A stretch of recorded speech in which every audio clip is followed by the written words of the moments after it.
നമുക്കിനി ഇന്ത്യൻ കോൺസ്റ്റിറ്റ്യൂഷനിലെ ഭാഗങ്ങൾ, പട്ടികകൾ ഇവ എന്താണ് എന്നതിനെക്കുറിച്ച് പഠിക്കാം. ഇന്ത്യൻ കോൺസ്റ്റിറ്റ്യൂഷനെ ഒരു ടെക്സ്റ്റ് ബുക്കായി നമ്മൾ കരുതിയാൽ ആ പുസ്തകത്തിലെ ഓരോ യൂണിറ്റ്സിനെ ഇന്ത്യൻ കോൺസ്റ്റിറ്റ്യൂഷനിൽ വിളിക്കുന്നത് ഭാഗങ്ങൾ, അതായത് പാർട്സ് എന്നാകുന്നു.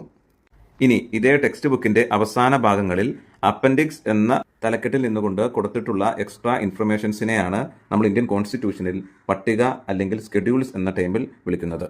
അതായത് ഒരു ടെക്സ്റ്റ് ബുക്കിലെ യൂണിറ്റ്സിന് തുല്യമായി ഇന്ത്യൻ കോൺസ്റ്റിറ്റ്യൂഷനിൽ പറയുന്ന ടേമാകുന്നു ഭാഗങ്ങൾ, അതായത് പാർട്സ്.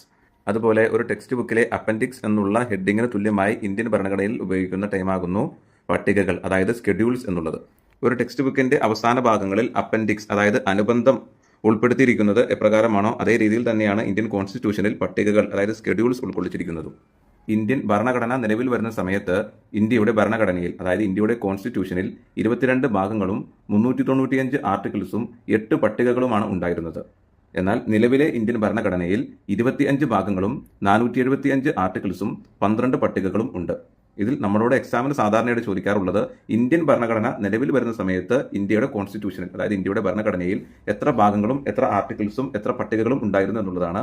ഇന്ത്യൻ ഭരണഘടന നിലവിൽ വരുന്ന സമയത്ത് ഇന്ത്യയുടെ കോൺസ്റ്റിറ്റ്യൂഷനിൽ 22 ഭാഗങ്ങളും 395 ആർട്ടിക്കിൾസും 8 പട്ടികകളുമാണ് ഉണ്ടായിരുന്നത്.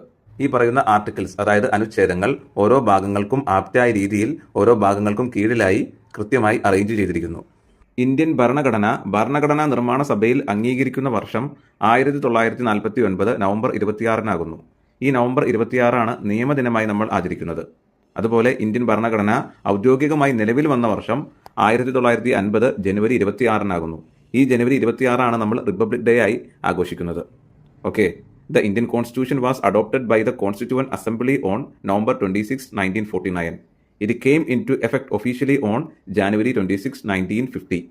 That is why we celebrate January 26th as Republic Day. നമുക്കിനി ഇന്ത്യൻ കോൺസ്റ്റിറ്റ്യൂഷനിലെ ഓരോ ഭാഗങ്ങളുടെയും ഓരോ പട്ടികകളുടെയും, അതായത് ഓരോ പാർട്സിന്റെയും ഓരോ സ്കെഡ്യൂൾസിന്റെയും പേരുകൾ കാണാതെ പഠിക്കേണ്ടതുണ്ട്. ആദ്യത്തെ 20 ഭാഗങ്ങളുടെ പേരും അതുപോലെ ആദ്യത്തെ 12 പട്ടികകളുടെ പേരുമാണ് നമുക്ക് കാണാതെ പഠിക്കേണ്ടത്. അപ്പോൾ ഏതൊക്കെയാണെന്ന് നമുക്ക് ഡിസ്കസ് ചെയ്യാം. എക്സാമിനത് ചോദിക്കാറുണ്ട്. ഇന്ന ഭാഗത്തിന്റെ ഇത്രാം നമ്പർ ഭാഗത്തിന്റെ പേരെന്താണ്, അല്ലെങ്കിൽ ഇത്രാമത്തെ നമ്പർ പട്ടികയുടെ പേരെന്താണ് എന്നൊക്കെ ചോദിക്കാറുണ്ട്. അപ്പോൾ നമുക്ക് ആദ്യത്തെ 20 ഭാഗങ്ങളുടെ പേരും അതുപോലെ ആദ്യത്തെ 12 പട്ടികകളുടെ പേരും നമുക്ക് കാണാതെ പഠിക്കാം. ഓക്കെ, ഇന്ത്യൻ കോൺസ്റ്റിറ്റ്യൂഷനിലെ ഒന്നാമത്തെ ഭാഗത്തിന്റെ പേരാകുന്നു യൂണിയൻ ആൻഡ് ടെറിട്ടറി, യൂണിയനും ഭൂപ്രദേശവും. രണ്ടാമത്തെ ഭാഗത്തിന്റെ പേരാകുന്നു സിറ്റിസൺഷിപ്പ്, ദാറ്റ് ഈസ് പൗരത്വം. മൂന്നാമത്തെ ഭാഗത്തിന്റെ പേരാകുന്നു ഫണ്ടമെന്റൽ റൈറ്റ്സ്, അതായത് മൗലികാവകാശങ്ങൾ.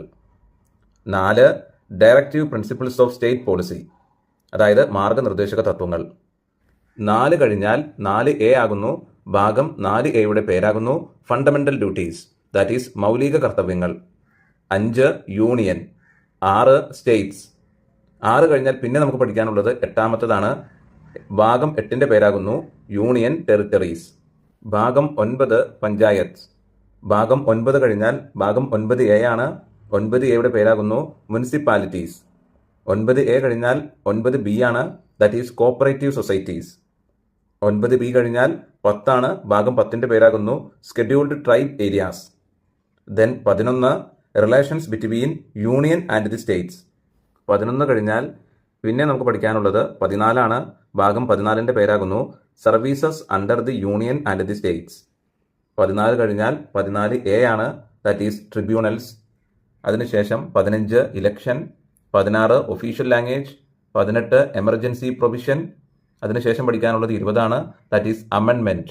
ഇങ്ങനെ ഈ ഒരു 20 ഭാഗങ്ങളുടെ പേര് നമ്മൾ ബൈഹാർട്ട് ചെയ്ത് വയ്ക്കണം. അത് എക്സാമിന് ചോദിക്കുന്നതാണ്. 20 ഭാഗങ്ങളുടെ പേര് കൃത്യമായി ഓർത്തു വെക്കുക.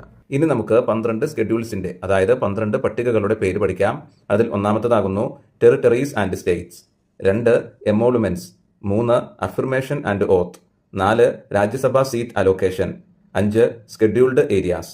6 other tribal area. 7 federal list. 8 official languages. 9 land reforms. 10 defection. 11 panchayat. 12 municipality. ഈ സ്കെഡ്യൂൾസ്, അതായത് ഈ പട്ടികകൾ ഓർത്തു വെക്കാനായിട്ടൊരു കോഡുണ്ട്.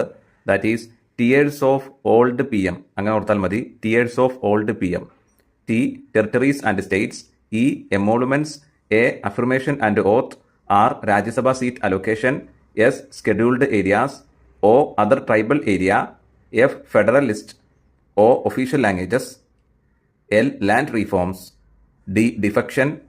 P. Panchayat. M. Municipality.